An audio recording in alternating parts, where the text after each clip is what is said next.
大家好，我是中医师庄佳颖。我有一个患者啊，她是上海姑娘，在台湾跟上海两地跑。然后她出诊的时候，她就跟我说：“庄医师啊，我是第一次来看你啊，就是我有一个困扰，我想说你可不可以听我讲一下？我每次回到台湾，然后就觉得奇怪，就觉得身体到处都不对劲，那月经来都特别不舒服啊，白带有很多，又睡眠障碍，要打饱嗝。她真的是从头到脚说了一堆。”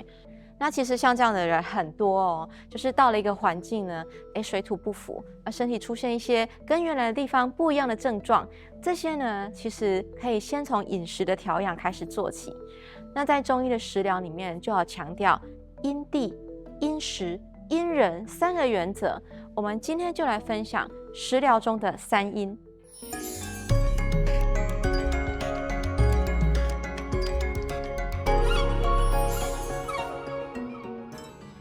张仲景的《金匮要略》里面就有提到说，凡饮食滋味呢，以养于生，食之有妨，反能为害。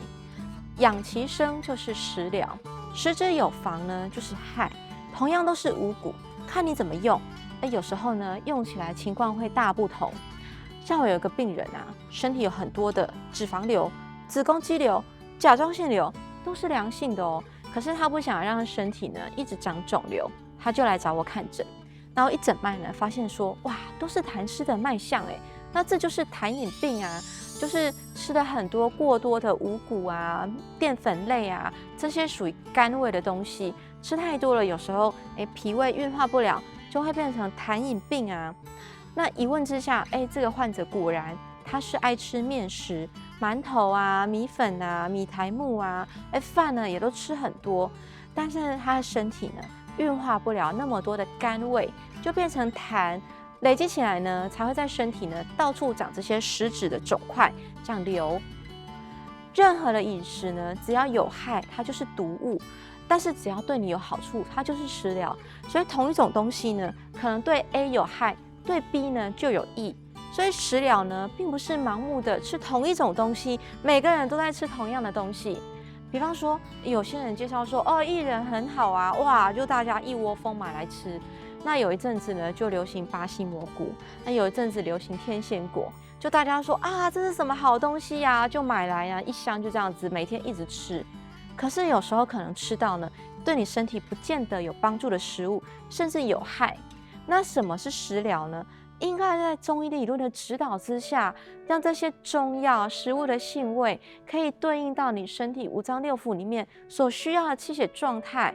这个呢才是真正中医食疗跟食养的精髓。像我的诊间有很多的病人他是外籍配偶，或是越南的年轻姑娘们来台湾工作，他们来给我看痘痘。然后呢，鼻子也过敏得很厉害，长了很多的荨麻疹。然后呢，一天到晚天气变化，就鼻水啊、鼻涕啊、喷嚏啊，没完没了。然后到我诊间呢，我就问他们说：“你在越南当地没有长痘痘长成这样吗？”他说：“我在越南啊，皮肤可真是漂亮真的是吹弹可破其实越南湿气也算是重啊，但是台湾湿气更重，四面环海，海岛型气候。”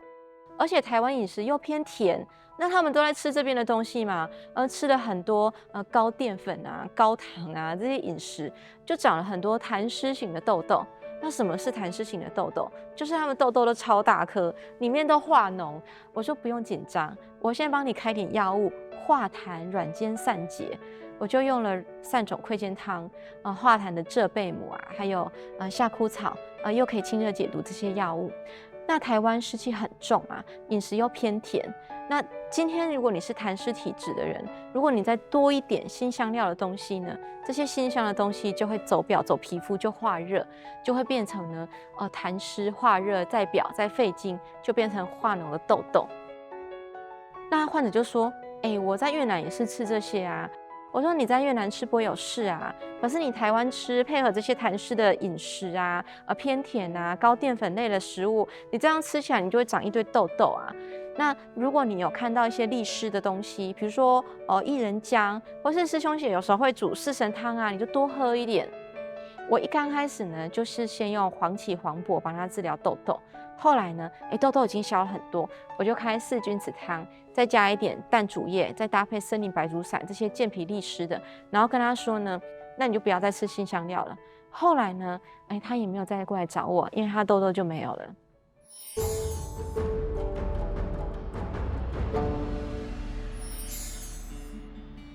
我在开场呢提到的上海姑娘，回到台湾来了，身体就出现一些症状。我就跟她说，可能因为台湾的天气属于湿啊，我是不知道你做了什么事情，但是你的身体呢痰湿好重哦，会不会说，你多喝了一点手摇杯啊、冰凉的饮料啊？她说对，我说那就对了，你已经湿气过重了，你要多吃面食、米饭之类的东西。那你这样的身体痰饮会化不掉啊，你当然出现这么多症状，都是属于痰病啊。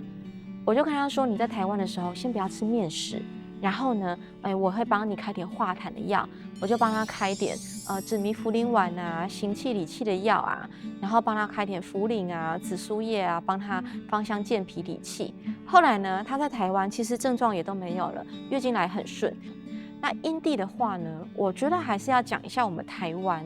因为台湾的饮食习惯呢，就是大家的饮食因为热嘛，所以都是喜欢吃一些冰凉的饮品，就是很容易呢，贪凉之后呢，反而是这些冰的又变成脾阳虚，然后又累积很多的湿气，又变成脾湿。那久了呢，天气一个热化了，又变成脾胃湿热，那这样子呢，体质变得很复杂。再加上呢，台湾是美食的天堂啊，我们真的很爱用一些糖啊、醋啊、调味料啊，各种各式各样的烘焙的方法。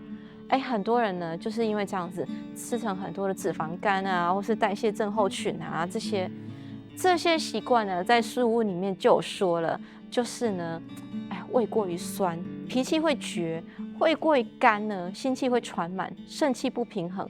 这是台湾人为什么这么多痰湿饮食，然后导致的代谢症候群，并发心血管疾病，就是这样子来的啊。甚至很多胃癌啊、大肠癌啊，其实很多也是跟饮食习惯有关系。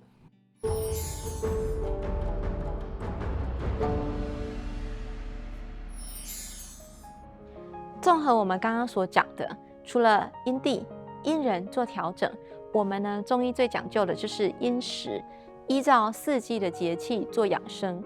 我们中医强调呢是以寒热温养为主。温度高的时候呢，你可以吃点降温的东西；温度比较低的时候呢，我们要吃一点可以保存体温、增强阳气的东西。有时候你吃反了就会生病。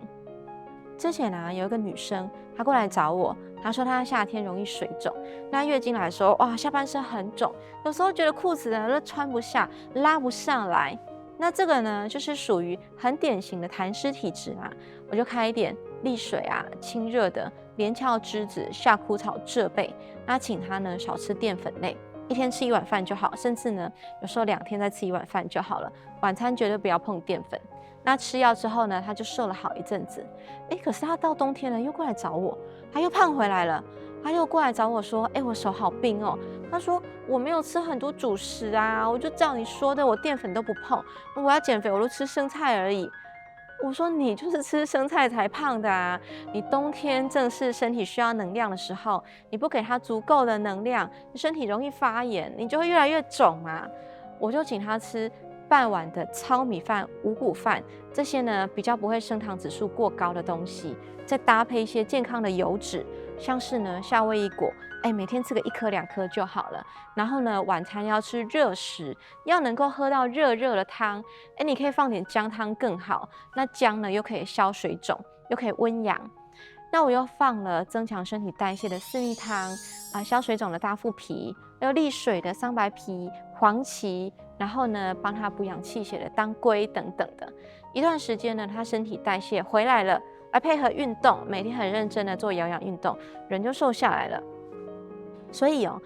同样一个人，夏天的减肥方式跟冬天不一样。冬天要维持身体的温暖，维持代谢才会瘦。再搭配呢，你饮食方式跟食疗方式的搭配，这样子呢，你就可以事半功倍。有些时候啊，有些人在秋冬换季的时候啊，梅尼尔氏症就会大爆发。有一个患者，他就是这样子，看了耳鼻喉科急诊，然后呢，晕呢都没有办法好到完全不会晕，他就想说来找我看诊。那我就开了苓桂煮肝汤、半夏天麻白术汤，调一调之后，哎，他真的完全不晕哦。过了一段时间，他又来找我，他头又晕了。那一问之下呢，哇，他身体呢又累积很多湿气，他就是吃了很多冰啦。那台湾湿气重呢，这种下雨天的天气了，又去吃冰，就会饮邪内生，就有痰饮的问题。那痰饮呢，他体质没有调整好了，他又这样子累积，当然又晕啊。那像这样子脾胃不好的患者啊，头晕啊、白带多啊、鼻子分泌物多啊，像这种患者呢，他有一次梅尼尔氏症啊大爆发之后，我就会请他们呢一定要在我的诊间把这些体质都调养好，那不然呢，夏天到你又吃个冰，马上又晕起来了。所以说呢，像《黄帝内经》说的，脾气、肾气呢，在年纪增长的时候就越来越不足了。你年轻的时候狂吃冰啊，等到你40、50岁的时候呢，这个疾病啊、晕啊、梅尼尔氏症就会展现出来。所以呢，趁年轻的时候把身体调养好，还有食疗上面呢，多下点功夫。我们中医认为说，在治疗上呢，应该把握3因原则：因人、因地、因时。依据个人的体质、疾病的类型跟气候、地理条件因地制宜做调整，依照个人的体质呢进行食养，以免这个饮食偏差呢危害你身体健康。大家学汉医，感谢您的收看，我们下次再见。